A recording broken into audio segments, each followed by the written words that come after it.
सुप्रभातम। प्यारे भैया बहनों, देववाणी पाठशाला के इस YouTube चैनल में आप सबका हार्दिक स्वागत है।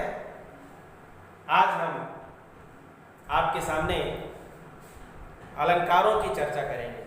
भैया बहनों, पिछले वीडियो में हमने अलंकार किसे कहते हैं और इसके कितने भेद होते हैं इसकी चर्चा की थी।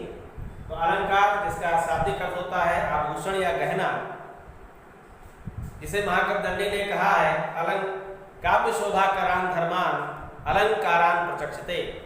काव्य की सुंदरता बढ़ाने वाले तत्व अलंकार कहलाते हैं। प्यारे बच्चों, जिन जिन तत्वों से, जिन जिन चीजों से कविता की सुंदरता बढ़ती है वे सभी तत्व अलंकार कहलाते हैं।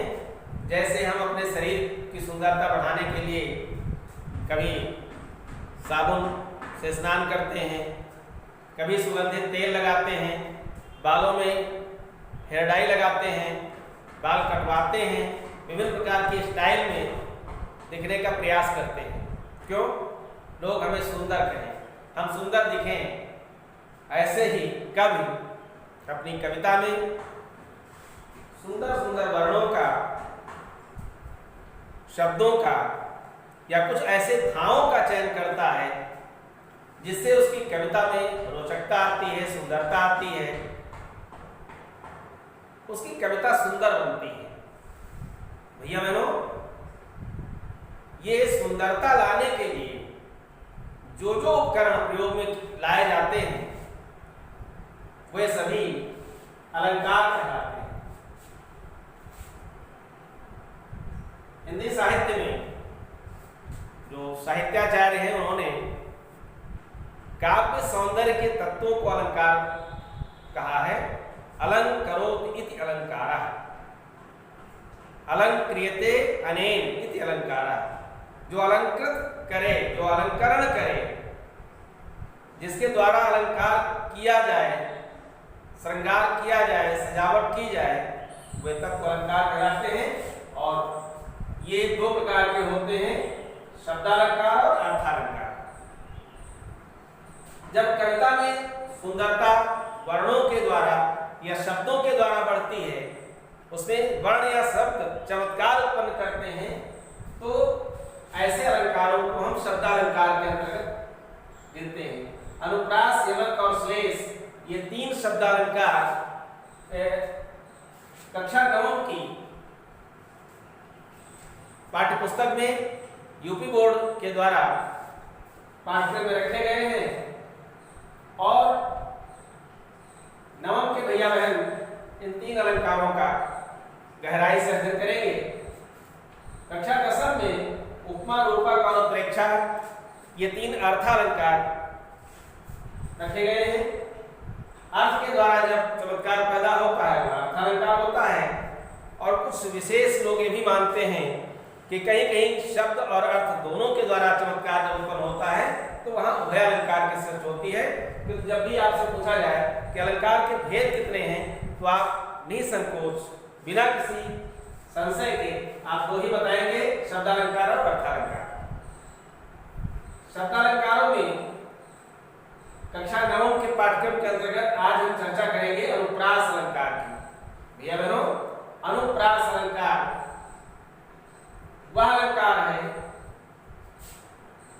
जहां वर्ण या वर्णक्रम की आवृत्ति से चमत्कार उत्पन्न होता है।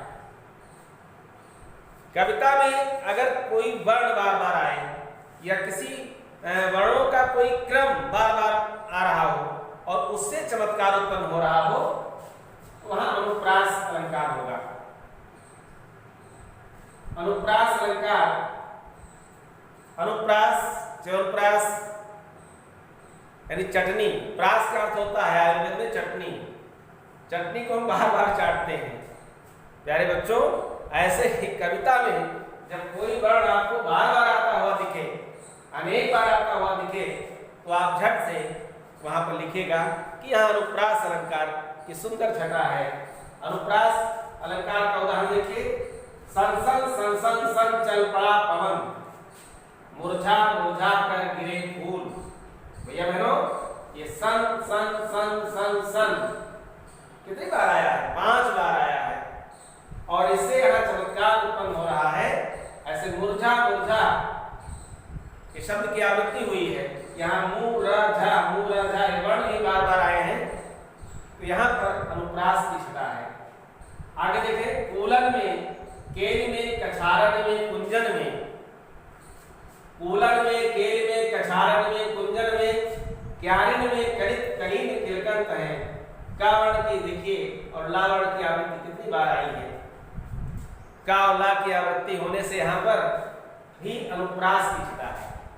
भैया बहनों, ये अनुप्रास अलंकार वहां होता है जहां पर किसी वर्ण या वर्ण क्रम की आवृत्ति होती है और आवृत्ति होने से चमत्कार होता है, वहां पर अनुप्रास अलंकार होता है। अनुप्रास के भी मुख्यतः 5 भेद होते हैं। अनुप्रास के 5 भेदों में जो पहला भेद है वह है वृत्यानुप्रास, जहां किसी वर्ण की आवृत्ति वृत्तियों के अनुसार होती है, वहां पर वृत्यानुप्रास अलंकार होता है। भैया बहनों, ये वृत्तियां 3 प्रकार की होती हैं। पहली है कोमला वृत्ति। कोमला वृत्ति वह वृत्ति होती है जहां पर या, वा, ला, ला, सा आदि कोमल वर्णों की आवृत्ति होती है।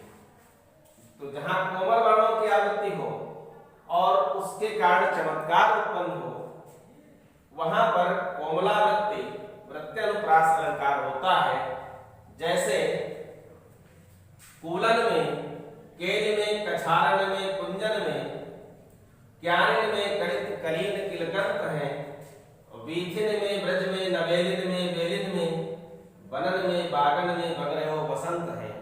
प्यारे भैया बहनों, यहाँ देखिए का, रा आदि वर्णों की आवृत्ति के कारण, कोमल वर्णों की आवृत्ति के कारण जो चमत्कार उत्पन्न हुआ है, इसके कारण से यहाँ पर कोमला वृत्ति वृत्यानुप्रास की छटा है। दूसरी वृत्ति होती है परुषा वृत्ति। परुष माने होता है कठोर, जहां पर कठोर वर्णों की आवृत्ति हो, ओस की व्यंजना करने वाले टवर्ग, टाठा अथवा दुत्त वर्णों की आवृत्ति हो, ऐसे आवृत्ति के कारण जो चमत्कार उत्पन्न होता है वह परुषा वृत्ति वृत्यानुप्रास के अंतर्गत आता है। जैसे देखें, चरण चोट, चटकन चकोट अरिपुप सिर वज्जत। चरण चोट, चटकन चकोट अरिपुप सिर वज्जत, विकट कटक दरत वीर बारिद जिम गज्जत। यहाँ पर टवर्ग, टा और दुत्त वर्ण वज्जत गज्जत की आवृत्ति के कारण परुषा वृत्ति वृत्यानुप्रास अलंकार है। और तीसरी वृत्ति है उपनागरिका वृत्ति। उपनागरिका वृत्ति वह वृत्ति होती है जहां पर अनुनासिक वर्णों की आवृत्ति के कारण चमत्कार उत्पन्न होता है। ये अनुनासिक वर्ण वर्गों के पंचमाक्षर होते हैं। क ख ग घ उंगा, उंगा है, च छ ज य, ट ठ ढ ण, त थ थ न और प फ फ म। तो यमन गणनम माहेश्वर सूत्र के अंतर्गत जो पंचम अक्षर वर्गीय व्यंजनों के गिने गए हैं वे सभी अनुनासिक वर्ण होते हैं। तो जहां सानुनासिक वर्णों की आवृत्ति होती है वहां पर उपनागरिका वृत्ति वृत्यानुप्रास अलंकार होता है। भैया बहनों, देखिए, रघुनंद आनंद कंद कौशल चंद दशरथ नंदनम। रघुनंद आनंद कंद कौशल चंद दशरथ नंदनम, इस पंक्ति में उपनागरिका वृत्ति वृत्यानुप्रास की छटा है। प्यारे भैया बहनों, आप जान गए होंगे कि ये साहित्य में वृत्तियां 3 प्रकार की होती हैं। कोमला वृत्ति, जहां पर कोमल वर्णों की आवृत्ति के कारण चमत्कार उत्पन्न होता है, कोमला वृत्ति वृत्यानुप्रास कहलाता है। और जहां पर ओज की व्यंजना करने वाले टकार, डकार, टवर्ग आदि वर्णों की या दुत्त वर्णों की आवृत्ति के कारण चमत्कार उत्पन्न होता है, वहां पर परुषा वृत्ति वृत्यानुप्रास अलंकार होता है। और जहां पर सानुनासिक वर्णों की आवृत्ति के कारण चमत्कार उत्पन्न हो, वहां पर उपनागरिकावृत्ति वृत्यानुप्रास की छटा देखने को मिलती है। तो वृत्यानुप्रास के भी 3 भेद हो गए, कोमलावृत्ति, वर्षावृत्ति और नागरिकावृत्ति वृत्यानुप्रास। आगे हम देखेंगे श्रुत्यानुप्रास। श्रुत्यानुप्रास में अनुप्रास का वो भेद है जो जहां पर ऐसे वर्ण बार बार आते हैं जहां एक ही उच्चारण स्थान से उच्चरित वर्णों की आवृत्ति होती है।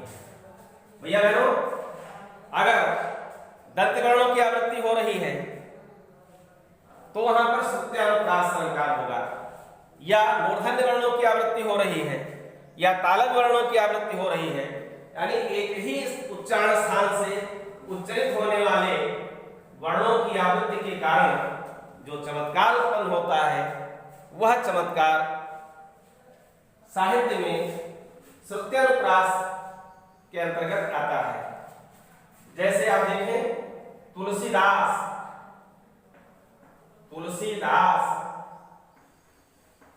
सीदत,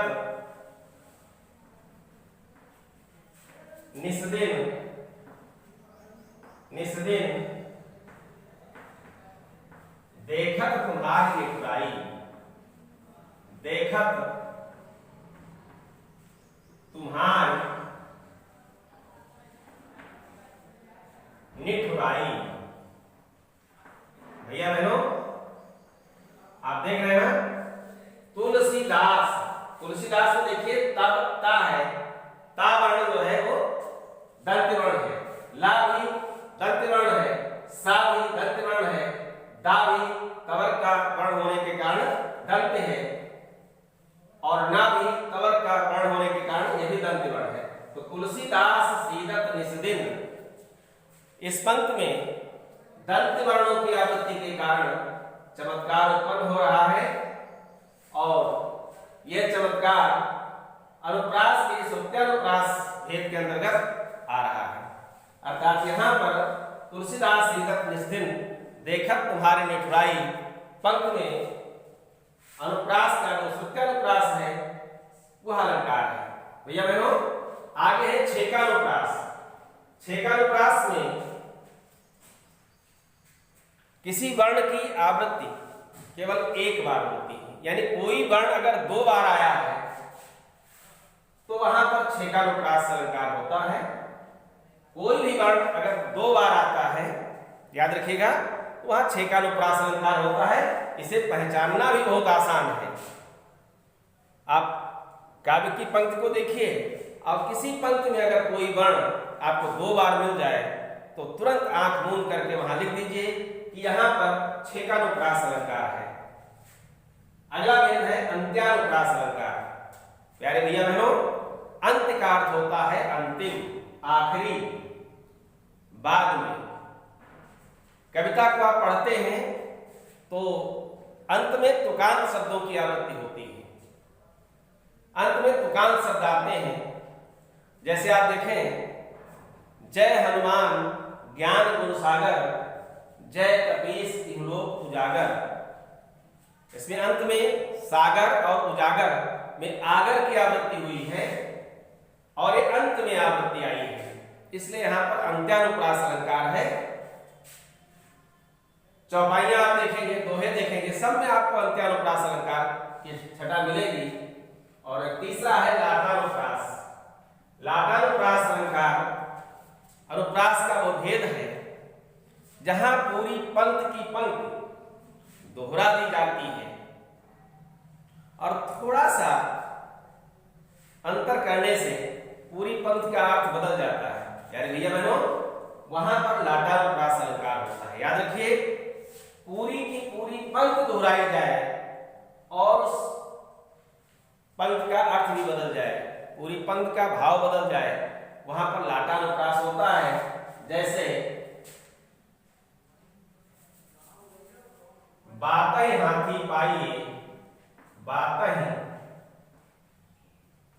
हाथी पाइए, हाथी पाइए, बातें हाथी पाओ।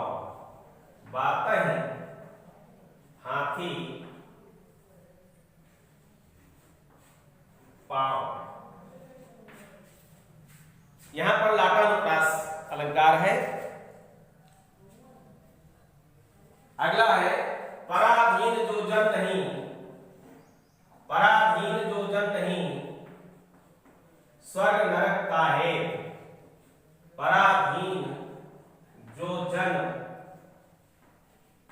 नहीं स्वर्ग नरक काहे, काहे। फिर पराधीन जो जन नहीं, पराधीन जो जन नहीं स्वर्ग नरक काहे, स्वर्ग नरक काहे। भैया बहनों, दोनों पंक्तियां देखने में एक जैसी हैं, लेकिन पढ़ते समय जब हम ऐसे पढ़ेंगे पराधीन जो जन नहीं, पराधीन जो जन नहीं स्वर्ग नरक काहे। जो व्यक्ति पराधीन है उसके लिए स्वर्ग में कोई स्थान नहीं, वो नरक जाता है। और पराधीन जो जन नहीं,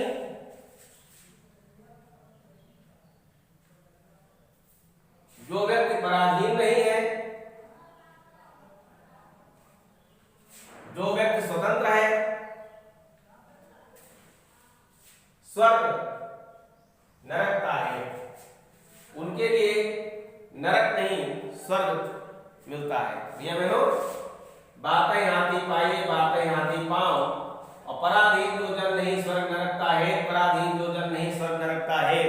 इन पंक्तियों में पंक्तियों की आवृत्ति होने के कारण लाटानुप्रास है। ऐसे ही पूत कपूत तो क्यों धन संचय, पूत कपूत तो क्यों धन संचय। भैया बहनों, ये लाट प्रदेश के लोगों के द्वारा खोजे जाने के कारण इस अलंकार का नाम लाटानुप्रास पड़ा है। इस प्रकार से आपने देखा कि अनुप्रास के 5 भेद होते हैं, प्रत्यानुप्रास, श्रुत्यानुप्रास, छेकानुप्रास, अंत्यानुप्रास और लाटानुप्रास। भैया बहनों, अनुप्रास अलंकार की सोदाहरण परिभाषा लिखिए। ये प्रश्न आएगा, और इस प्रश्न में अगर आपने केवल इतना लिख दिया कि जहां पर वर्णों की आवृत्ति होने के कारण चमत्कार उत्पन्न होता है वहां पर अनुप्रास अलंकार होता है, और चारों चंद्र की चंचल किरणें खेल रही हैं जलथल में, उदाहरण लिख दिया। तो आप सोचे कि हम दो में से 2 अंक पा जाएं, तो हो सकता है आपको 2 अंक मिल जाए, लेकिन परीक्षक को आपका यह उत्तर बहुत अधिक प्रभावित नहीं कर पाएगा। इसलिए मेरा आपको सुझाव है कि आप ये 2-2 अंक के जो निर्धारित प्रश्न हैं जिनको आना ही आना है परीक्षा में, उनको इतना सुंदर ढंग से तैयार करिए, इतना सुंदर ढंग से, इतनी गहराई के साथ तैयार करके और फिर लिखिए उनका उत्तर, कि परीक्षक जब आपके उस प्रश्न का उत्तर देखे तो खुश हो जाए, उसको लगे कि हाँ बच्चे ने हाई स्कूल नहीं इंटरमीडिएट और स्नातक स्तर पर इस उत्तर को लिखा है। तो वह उत्तर आपका जब आप भेदों के साथ और प्रत्येक भेद के उदाहरण को देते हुए आप लिखेंगे जैसा हमने आपको बताया है, तो आपको 2 में से 2.25 अंक तो वो नहीं दे पाएगा, लेकिन उसकी मनाह से आपके पक्ष में बनेगी। और फिर आपके जहां जहां 8-8 अंक के प्रश्न होंगे, जहां निबंधात्मक प्रश्न आएंगे, निबंध लिखना होगा और पत्र लेखन होगा, सारांश होगा, जीवन परिचय होगा, वहां पर आपको इस प्रश्न के उत्तर का लाभ मिलेगा। आप उसका मन आपके प्रति सकारात्मक बनेगा, उसकी दृष्टि आपके प्रति सकारात्मक होगी परीक्षक की, और आपको आगे के प्रश्नों में उसका लाभ मिलेगा। इसलिए भैया बहनों, अलंकार है, रस है, छंद है, इनकी परिभाषा, उनके उदाहरण लिखते समय ध्यान रखिए कि बहुत गहराई से लिखिए, क्योंकि पहले से क्लियर है कि यही आना है परीक्षा में। तो जब यही आना है तो उसको ठीक से तैयार कर लें, बार बार लिखें, लिख करके देखें और देखें कहीं हमारे इसमें गलती तो नहीं रहती है, और फिर आप जब इस तरह से तैयारी करेंगे तो आप अच्छे अंक पाएंगे, आप प्रगति के पथ पर अग्रसर होंगे। इसी मंगल आशा के साथ आज के इस टॉपिक में हम यहीं पर विराम देते हैं। फिर अगले दिन अगले नए टॉपिक के साथ आप सबके सामने उपस्थित होंगे। तब तक के लिए धन्यवाद, साधुवाद।